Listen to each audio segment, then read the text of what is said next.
Hi hello friends, welcome back to my channel. ನಾನು ಸಂಗೀತ. ಎಲ್ಲರೂ ಹೆಂಗದಿರಿ? ಆರಾಮದಿರೇನ್ರಿ? ನಾನು ಕೂಡ ಆರಾಮದಿ ನೋಡ್ರಿ.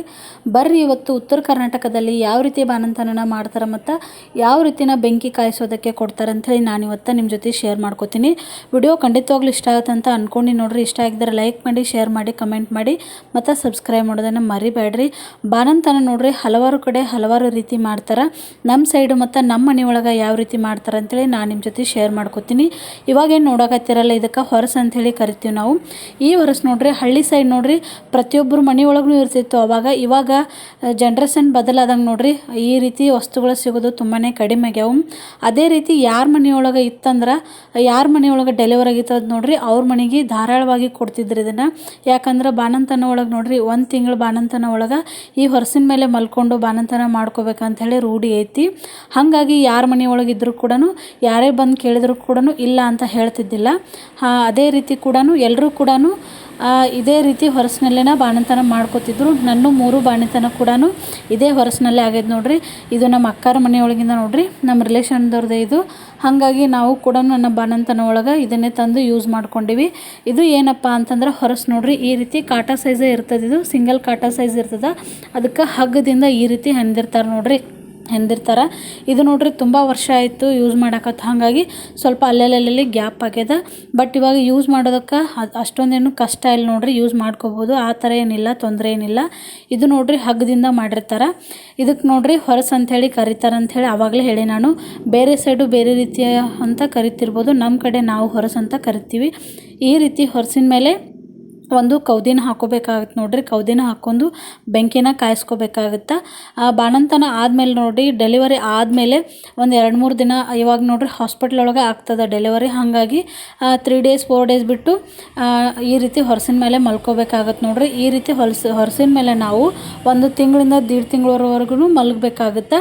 ಯಾಕಂದ್ರೆ ನಮ್ಮ ಸೈಡ್ ನೋಡ್ರಿ 1 ತಿಂಗಳವರೆಗೂ 2 ಹೊತ್ತು ಬಿಸಿ ನೀರು ಮತ್ತು ಬೆಂಕಿನ ಕೊಡ್ತಾರೆ. 2 ಹೊತ್ತು ಬೆಂಕಿನ ಕೊಡ್ತಾರೆ.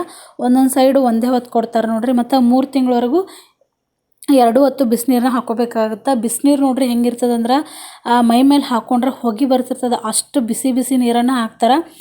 ಕೊಬ್ಬರಿ ಎಣ್ಣೆನ ಕಾಯಿಸಿ ಮೈಗೆಲ್ಲನೂ ಹಚ್ಚಿಬಿಟ್ಟು ಸ್ವಲ್ಪ ಮಸಾಜ್ ರೀತಿನ ಮಾಡಿ ಬಿಸಿ ನೀರನ್ನು ಹಾಕ್ತಾರೆ. ನೀರನ್ನು ಹಾಕಿದ್ಮೇಲೆ ನೋಡ್ರಿ ಈ ರೀತಿ ಕೆಂಡನ ಕೊಡ್ತಾರೆ. ಕೆಂಡದೊಳಗೆ ನೋಡ್ರಿ ಕುಳ್ಳಿರ್ತದೆ ಮತ್ತು ಕಿಚ್ಚನ್ನು ಹಾಕಿರ್ತಾರೆ ನೋಡ್ರಿ. ಕಿಚ್ಚ ಅಂದರೆ ಇಡ್ಲಿ. ಈ ರೀತಿಯಾಗಿ ಪುಟ್ಟಿ ತುಂಬಾನು ಕಿಚ್ಚನ್ನು ಕೊಡ್ತಾರೆ. ಕೈಯ ಕಾಲು ಅದನ್ನೆಲ್ಲನೂ ಕಾಸ್ಕೊಂಡ್ಮೇಲೆ ಹೊರಸಿನ ಮೇಲೆ ನೋಡ್ರಿ ಈ ರೀತಿ ಕೌದಿ ಅಥವಾ ಬೆಡ್ಶೀಟ್ ಅಥವಾ ಜಮ್ಖಾಂಡ್ ಕೂಡ ಬೇಕಾದನ್ನು ಹಾಕ್ಕೊಂಡ್ಬಿಟ್ಟು ನಾವು ಇದನ್ನು ಕೆಳಗೆ ಸೇರಿಸಿ ಕಾಸ್ಕೋಬೇಕಾಗುತ್ತೆ. ಈ ರೀತಿ ಕಾಸ್ಕೊಳ್ಳೋದ್ರಿಂದ ನೋಡ್ರಿ ನಮ್ಮದು ಡೆಲಿವರಿ ಆದಮೇಲೆ ಮೈ ಏನು ಲೂಸ್ ಆಗಿರ್ತದಲ್ಲ ಇದಕ್ಕೆ ಗಟ್ಟಿ ಆಗುತ್ತೆ ಅಂತ ಹೇಳ್ತಾರೆ. ಹಿರಿಯರ ಪದ್ಧತಿಯಿಂದಲೂ ಕೂಡ ಇದೇ ರೀತಿ ಮಾಡ್ತಾರೆ ನೋಡ್ರಿ ನಮ್ಮ ಮನೆಯೊಳಗೆ. ನನಗೂ ಕೂಡ ಇದೇ ರೀತಿ ಮಾಡ್ಯಾರ. ಮತ್ತು 1 ತಿಂಗಳವರೆಗೂ ನೋಡ್ರಿ 2 ಹೊತ್ತು ಕಾಸ್ಕೋಬೇಕಾಗುತ್ತೆ. ಆಮೇಲೆ 1 ಹೊತ್ತು ಕಾಸ್ಕೊಂಡ್ರೆ ನಡೀತದೆ. ಇಲ್ಲ ಅಂದ್ರೆ 1.5 ತಿಂಗಳು ಕಾಸ್ಕೊಂಡು ಬಿಟ್ರೂ ನಡೀತದೆ ನೋಡ್ರಿ. ಒಬ್ಬೊಬ್ರು ಏನು ಮಾಡ್ತಾರೆ 3 ತಿಂಗಳವರೆಗೂ ಕಾಸ್ಕೋತಾರೆ. ನಮ್ಮಂಥ ಒಬ್ಬರೇ ಇರೋ ಫ್ಯಾಮಿಲಿ ಒಳಗೆ 3 ತಿಂಗಳವರೆಗೂ ಕಾಸ್ಕೊಳಕ್ಕೆ ಆಗಂಗಿಲ್ಲ. ಹಾಗಾಗಿ 1 ರಿಂದ 1.5 ತಿಂಗಳು ಅಷ್ಟೇ ಕಾಸ್ಕೋಬೇಕಾಗುತ್ತೆ. ಬೆಂಕಿ ನೋಡ್ರಿ ಈ ರೀತಿ ಬೆಂಕಿ ಹಾಕ್ಕೊಂಡ್ಬಿಟ್ಟು ನಾವು ಮೊದಲಿಗೆ ಕೈ, ಕಾಲು, ಬಾಯಿ, ಹಲ್ಲು ಮತ್ತು ತಲೆನ ಚೆನ್ನಾಗಿ ಕಾಸ್ಕೋಬೇಕಾಗುತ್ತೆ ನೋಡ್ರಿ. ಯಾಕಂದ್ರೆ ಬಾಯಿ ಅದನ್ನು ಯಾಕೆ ಕಾಸ್ಕೋಬೇಕಂತಂದ್ರೆ ಹಲ್ಲದು ಮುಂದೆ ನೋವು ಬರೋಂಗಿಲ್ಲ ಅಂತ ಹೇಳ್ತಾರೆ ನೋಡ್ರಿ. ಹಾಗಾಗಿ ತಲೆ ಅದನ್ನು ಚೆನ್ನಾಗಿ ಕಾಸ್ಕೊಲಿಲ್ಲ ಅಂದ್ರೆ ನೋಡ್ರಿ ಮುಂದೆ ನಮಗೆ ಸ್ವಲ್ಪ ಹವಾದು ಬಿಡ್ತಂದ್ರೆ ತಲೆನೋವು ಚಾಲು ಆಗುತ್ತೆ. ಹಾಗಾಗಿ ನಾವು ಮೊದಲೇ ನೋಡ್ರಿ ಈ ರೀತಿಯಾಗಿ ಕೆಂಡದೊಳಗೆ ಚೆನ್ನಾಗಿ ನಾವು ತಲೆ ಮತ್ತು ಕೈ, ಕಾಲನ್ನು ಎಲ್ಲದನ್ನು ಚೆನ್ನಾಗಿ ಕಾಸ್ಕೋಬೇಕಾಗುತ್ತೆ ನೋಡ್ರಿ. ಹಿರಿಯರು ಹಿಂದಿನ ಕಾಲದಾಗ ಏನೇನು ಪದ್ಧತಿ ಮಾಡ್ಯಾರ ನೋಡ್ರಿ ಅದು ಎಲ್ಲ ಕೂಡ ಒಂದು ರೀತಿ ಚೆನ್ನಾಗಿ ಐತಂತ ಅನ್ಕೋಬೋದು ನಮ್ಮ ಆರೋಗ್ಯ ದೃಷ್ಟಿಯಿಂದ ನೋಡ್ರಿ. ಅವಾಗೆಲ್ರಿ ಮೆಡಿಸಿನ್ ಇತ್ತು. ಇದೇ ರೀತಿಯಾಗಿ ಅವರೆಲ್ಲನೂ ಮೈಕೈ ಎಲ್ಲನೂ ಕಾಸ್ಕೊಂಡು ತುಂಬಾ ಚೆನ್ನಾಗಿದ್ರು. ಇವಾಗ ನಾವು 1-2 ಡೆಲಿವರಿ ಆದರೂ ಕೂಡ ಸೊಂಟ ನೋವು ಅಂತ ಹೇಳ್ತೀವಿ. ಹಿಂದಿನ ಕಾಲದೊಳಗೆ ನೋಡ್ರಿ 5-6 ಹಡಿದ್ರು ಕೂಡ ಅವರು ಸೊಂಟ ನೋವು ಅಂತ ಹೇಳ್ತಿದ್ದಿಲ್ಲ. ಅವರು ಆಹಾರ ಪದ್ಧತಿನೇ ಬೇರೆ ಐತಿ ನೋಡ್ರಿ, ನಮ್ಮ ಆಹಾರ ಪದ್ಧತಿನೇ ಬೇರೆ ಐತಿ. ಹಾಗಾಗಿ ನೋಡ್ರಿ ನಾನು ಕೂಡ ಈ ರೀತಿಯಾಗಿ ಕಾಸ್ಕೊಂಡು ಬಾಣಂತನ ಮಾಡ್ಕೊಂಡಿನಿ. ನಮ್ಮ ಸೈಡ್ ನೋಡ್ರಿ ಈ ರೀತಿ ಕಾಸ್ಕೊಳ್ಳುವಾಗನೇ ಏನು ಮಾಡ್ತಾರಂದ್ರೆ ಕೊಬ್ಬರಿ ಖಾರ ಅಂತ ಕೊಡ್ತಾರೆ. ಅಂದ್ರೆ ಅಂಟಿನ ಉಂಡೆ ನೋಡ್ರಿ. ಅಂಟಿನ ಉಂಡೆ ಇಲ್ಲ ಅಂದ್ರೆ ಕೊಬ್ಬರಿ ಬೆಲ್ಲನ ಮಿಕ್ಸ್ ಮಾಡಿಬಿಟ್ಟು ಅದಕ್ಕೆ ತುಪ್ಪನ ಹಾಕಿಬಿಟ್ಟು ಕೊಡ್ತಾರೆ. ಮತ್ತು ಆಳ್ವಿ ಕೂಡ ಕೊಡ್ತಾರೆ ನೋಡ್ರಿ.